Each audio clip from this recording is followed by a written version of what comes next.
comes from a family of thieves and butchers. And now, like all guilty men, you try to rewrite your own history. And you forget all the lives which that family has destroyed. They will be blood in the water, and the sharks will come.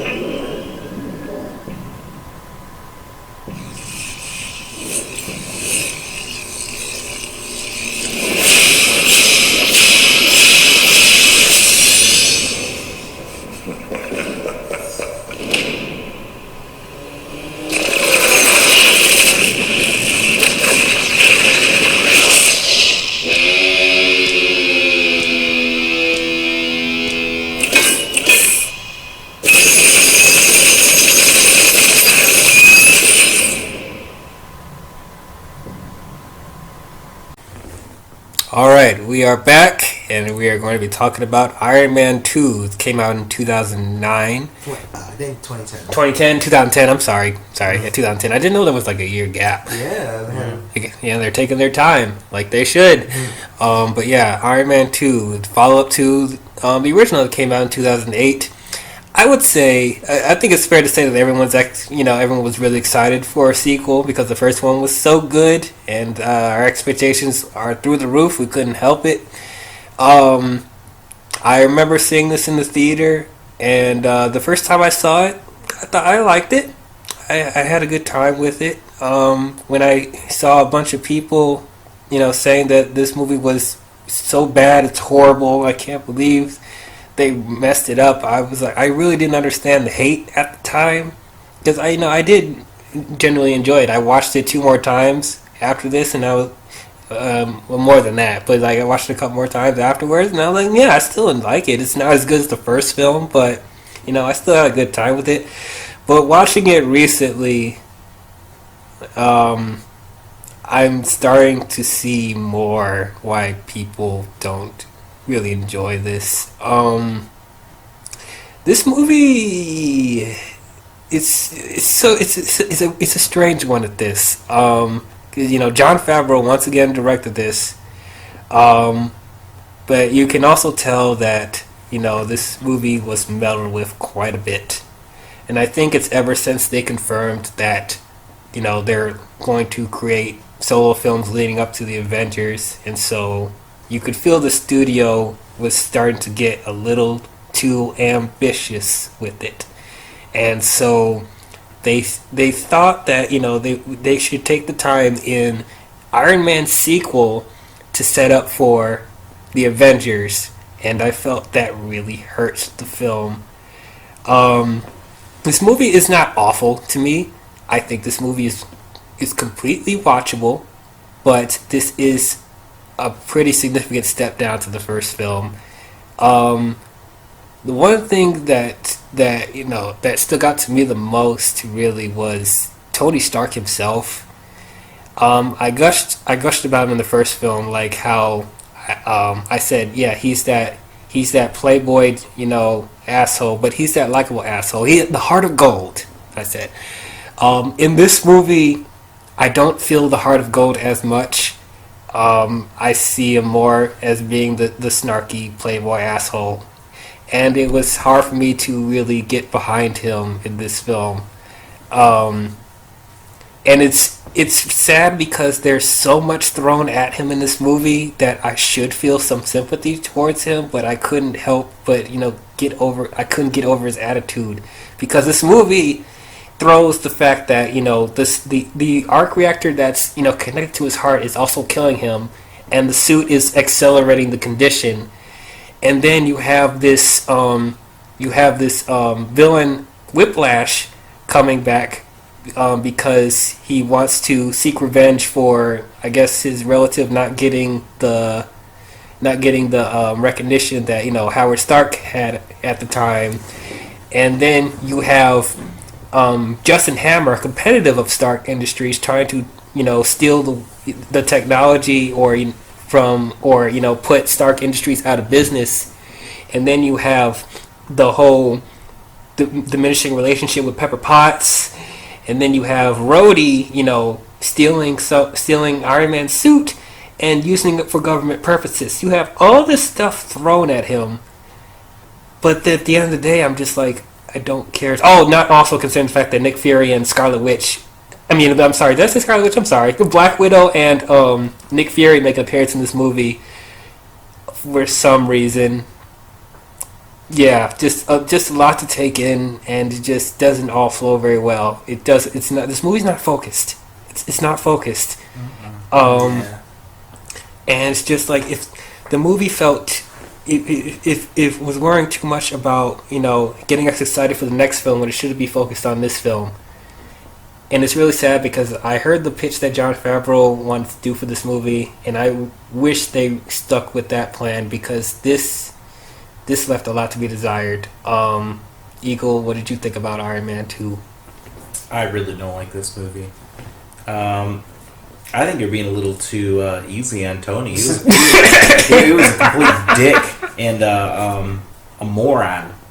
Like I don't know. You just had like it was just like multiple steps backwards, to where like you felt like there was growth with Tony from the first Iron Man, and now he just reverted backwards, before becoming Iron Man. Except it's even worse. It's just he's always just has an attitude, and and he's just being rude to everyone. He's just an asshole. He's unlikable. I couldn't stand him in this movie. Like I didn't really feel for him. I don't know when he's doing like stupid shit, when he destroys his house. And he's like peeing in his suit, and he's drunk off his ass, and I forgot about that. I like all this stupid crap. It was like, what is this? Like, if this is the follow up to that amazing movie that came out 2 years prior, like it is bullshit. I do not like this movie. It's just dumb. Okay, Dr. Dick, what did you think about Iron Man 2? I honestly forgot this movie existed, which is sad because I own this movie. Lucky you. DVD. Like, if I remember, wasn't the plan for this to try to do Demon in a Bottle? I believe wasn't the plan for this one to do pretty much a adaptation of Demon in a Bottle, which is pretty much one of Iron Man's most defining character.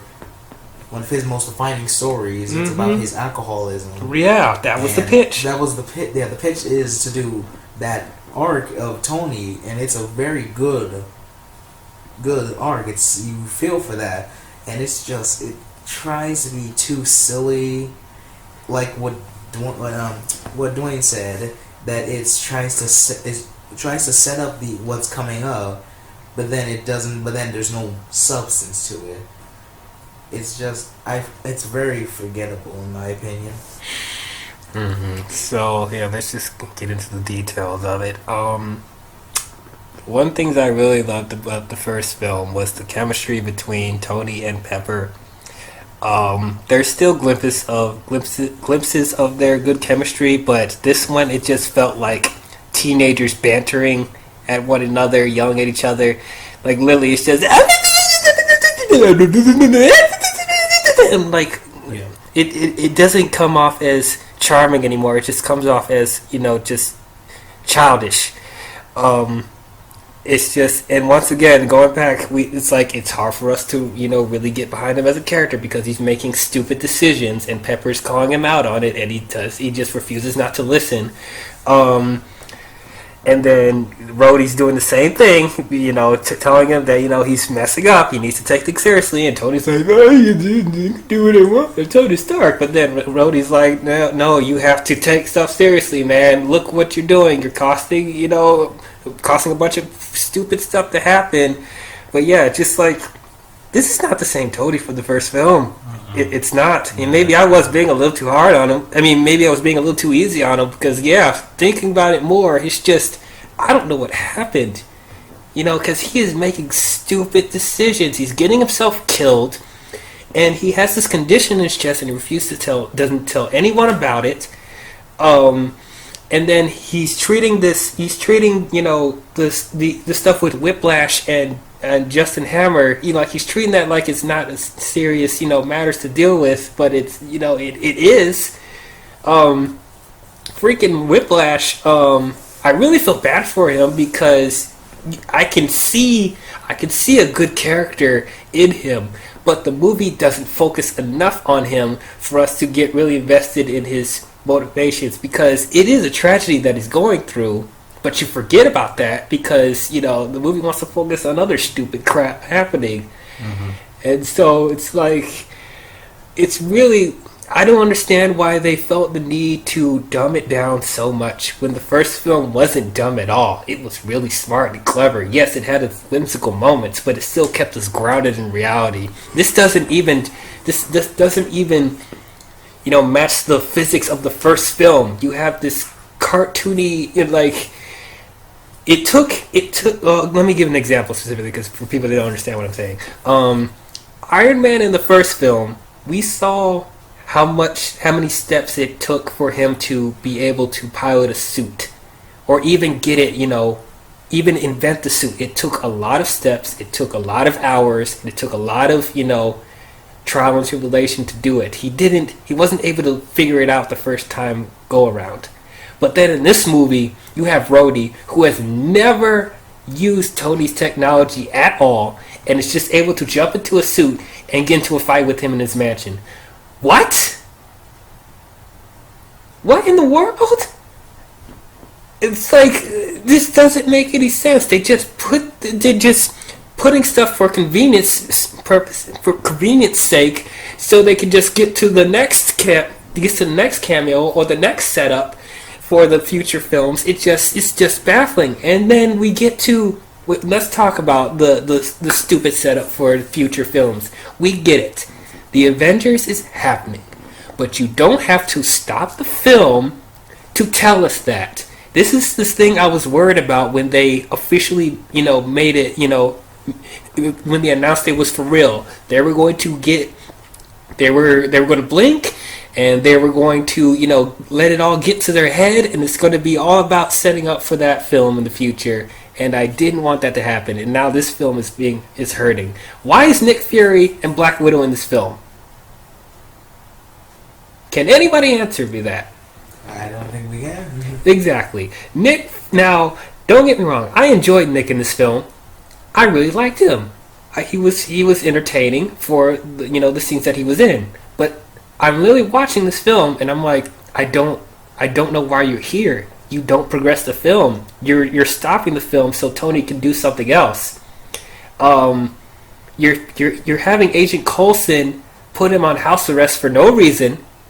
Okay, we didn't talk about Agent Coulson yet. Yeah, I feel bad. I didn't talk about Agent Coulson in the first film. He was actually really good in the first film. I enjoyed him a lot. That's how we're introduced to S.H.I.E.L.D. Yes, the Strategic Homeland Intervention of Logistics Division. I'm sorry, yeah, something like that. But yeah, that was a nice touch there in the first film. They didn't like shove it in your face that it's S.H.I.E.L.D. But yeah, and more than that, Agent Coulson was really good in the first film. In this film, it's more of the same, but you know they're making him do stupid stuff. Like why is Tony Stark on house arrest? Yeah, and Coulson's babysitting him or whatever. He's doing a bad job because he left, and then Tony was able to go see Pepper. Like, so what kind of babysitting are you doing? And if you think about it, if Tony didn't leave, then he wouldn't have figured out how to create a new arc reactor. So that was pretty much pointless. Fuck that, because that was stupid. All right, they're trying to build this conflict with the thing that's saving him, is actually killing him, and that's interesting. But then they don't even bother to explain it well or say what Tony's doing to create, to like fix it. Like, can you guys explain to me what exactly he did? Because he did some mumbo jumbo bullshit with some weird laser thing to create a new element somehow. A new element. Are you kidding me? I don't even remember what material he used to do that. No, I have no idea. And you know what? Comic book logic. I'm okay with, with suspending my disbelief, but you got to give like some kind of reason as to why things are the way that they are. And there's like no explanation, or it's just explained very poorly. So you're building up this conflict with Tony trying to fix himself, but then you just very quickly resolve it. Mm-hmm. And okay, so we backtracking on the end of the first film, because I forgot to talk about this too. Tony Stark reveals to the world that he's Iron Man. Yeah, we didn't say that. Yes, Yeah. Yes. So at that point, he should know the dangers and risks that he just put on himself by doing that. And so in this film, they try to address the fact that the government, is trying to shut him down and take all of his suits. Now, that scene in the courtroom, I actually like it. It was funny. That is a great. That's a nice scene, but He's being too much of a dick. he's being too much of a dick. But I still, I he's right though. They can't take his suits as his property. They can't take his suits, and it's like that's really the only time that they really address the fact. It should be a little bit more complicated than that. And yes, you have Justin Hammer trying to shut him down too, but that didn't really work very well. I like Justin Hammer in this movie, but he's once again lost in the shuffle, just like Whiplash. Yeah, he was irritating. I didn't like him. I didn't think he needed to be in the movie because I think that would have been saved screen time to use for something else. I think there's a lot of things you could save screen time for, but yeah, I thought he was funny. I don't know. Just like every time he opened his mouth, I'm just like, dude, stupid.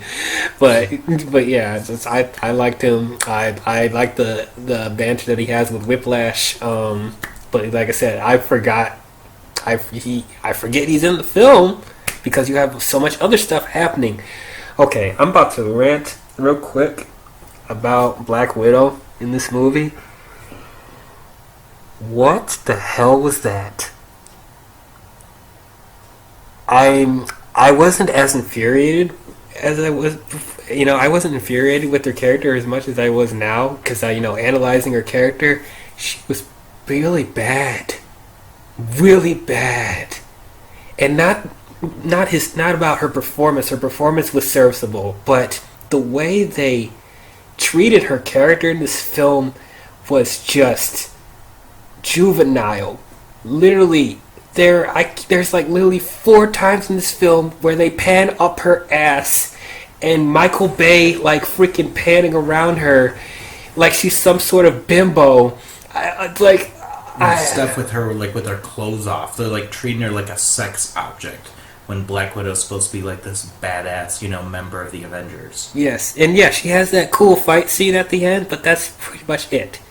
Her character is pretty much disposable. I am so glad that they improved her character in the Avengers. But as an introduction to this character, I could care less. This doesn't even seem like the same character. No, it doesn't. It does. It does not. Yeah. And it's like you're shoehorning in this possible love triangle that nobody wanted. No. Like, come on, bruh. Like, nobody wants to see that. Nobody cares. So it's like, yeah, that was very disappointing for me. But even though I have all these problems with this film, there are still some very entertaining scenes in this movie. The fight scene at the racetrack, I thought was really cool. The whole suitcase suit, I thought that was a nice little scene. Yeah. I think the final fight with War Machine and Iron Man fighting all those drones, that's cool. And then eventually, Oh, sorry, I didn't mean to interrupt. I was saying I got a major problem with that scene. Okay, we'll talk about it in a minute. And then leading on to the scene with Mega Whiplash. There's some entertaining fight scenes. So the problem was they're over so quickly. It's like the first film took its time with the action sequences, but with these action sequences, they're happening and they're done really quick. It's like the racetrack sequence was only like 3 minutes, and then the final fight scene with the drones, that was like maybe 5. It's like I barely remember the action sequences because they're not that long. That's a weird thing to bring up, but that's really a testament to all the stupid filler that's in this film. Because they don't focus on that. They don't focus on the right things. Because it's really sad, because there are some really good moments in this film which keep me from saying that this is complete garbage. But I don't understand why they had to put all this unnecessary crap in here. This could have been a much more layered story. And I don't see how you couldn't have the layered story, and then if you want to put your little Easter eggs and cameos in there, fine. But why did you sacrifice the character building for stupid crap? Like Iron Man peeing in a suit, drinking and having a burly brawl with Rhodey in his house. Blew up his house. He blew up his house. And it's like, that's their way of addressing the alcoholism? You thought that was a better idea than what Favreau was trying to do? Like, come on, guys. But yeah, let's talk about the final fight scene, because you had an issue with it. You basically already brought it up. Yeah, like I felt blue-balled, you know? It's like, we got two different, like good action scenes, you know, at the racetrack, and then a good setup for an action scene at the end with War Machine and Iron Man, you know, fighting these drones, which, you know, like they're shooting at them, you know, you got back and forth going on, like, okay, yeah, that's a great scene. Mm-hmm. And then, like, Tony's like, oh, get down. So then he can do, like, this laser thing, this Deus Ex Machina laser that just kills them all really quickly, and then Rhodey's sorry, I can only do it once. Yeah. Like, why didn't you start with that? Like, why do you have to fucking use that at all? Because you just killed the scene. Mm-hmm. Literally. And then, you know, you got, like, what's he called? Super Whiplash! Like, he comes down trying to be like, oh, wow, he's got a new suit. But then he just dies like a bitch really quickly. Yeah. Like, he just, like, blows up. Mm-hmm. And, like, there's, like, nothing to it. Like, we got so much stupid stuff in this movie, like you were saying, and then, like, yeah, you cut the action scene, the action scene short when they could be more drawn out and better. Mm-hmm.